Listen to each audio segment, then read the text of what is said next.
Watch DNC spokesman Jim Acosta from earlier this month scold the president for daring to suggest that migrants from the imaginary caravan, should it actually exist, might try to hop the U.S. border. But your campaign had an ad showing migrants climbing over walls and so on. That's true. But they weren't actors. They're not going to be doing that. They weren't actors. Well, no, it's true. Do you think they were actors? They weren't actors. They didn't come from Hollywood. All right. They're not going to be doing that, says Democratic flack Jim Acosta. Turns out that's precisely what they're going to be doing, and just did over the weekend. American authorities had to shut down the border crossing at San Ysidro, California, right next to San Diego, after about 1,000 people tried to rush the crossing. Watch.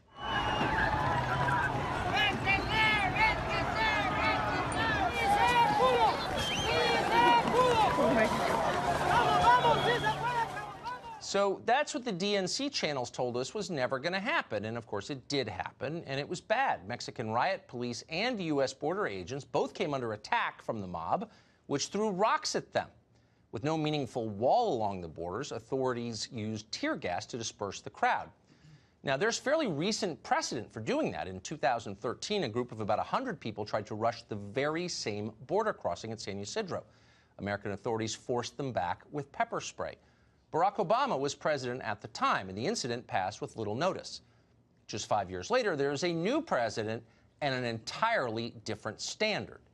The left erupted at these pictures of the tear gas and accused the administration of moral atrocities. Hawaii Senator Brian Schatz got so worked up, he suggested that American authorities had committed a war crime by using illegal chemical weapons. Keep in mind, these same so-called chemical weapons are used against unruly American citizens all the time, and nobody cares. But those weren't American citizens you just saw getting tear gassed over the weekend. They were migrants. They were holy men on a sacred pilgrimage north. What happened to them was inexcusable. Cue the moral outrage.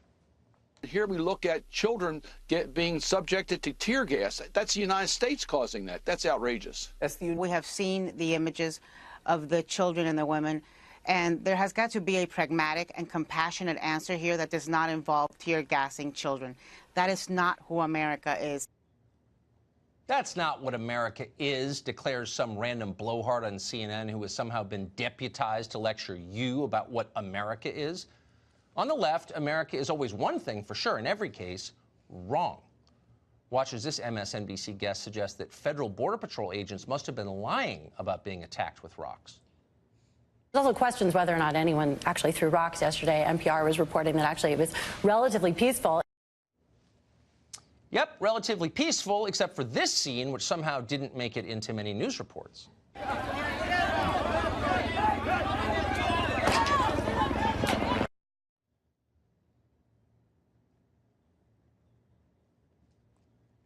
So, well, yes, it turns out they were, in fact, throwing rocks, but according to a lot of the analysis you may have seen today, it was in a peaceful way. Gentle rock throwing, really more tossing than throwing, playful, actually. Now, here's a different perspective. This is from someone who was actually there in San Ysidro, and in contrast to the people you just saw, is not a professional propagandist. I kind of challenged that this was a peaceful protest, or that the majority of these people were claiming asylum. We ended up making about 42 arrests.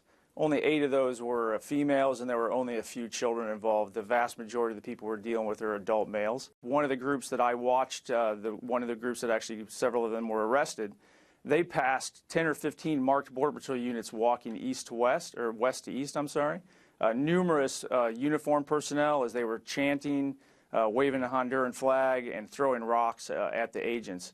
If they were truly asylum seekers, they would have just walked up with their hands up and surrendered, and that did not take place. What I find unconscionable is that people would intentionally take children into this situation.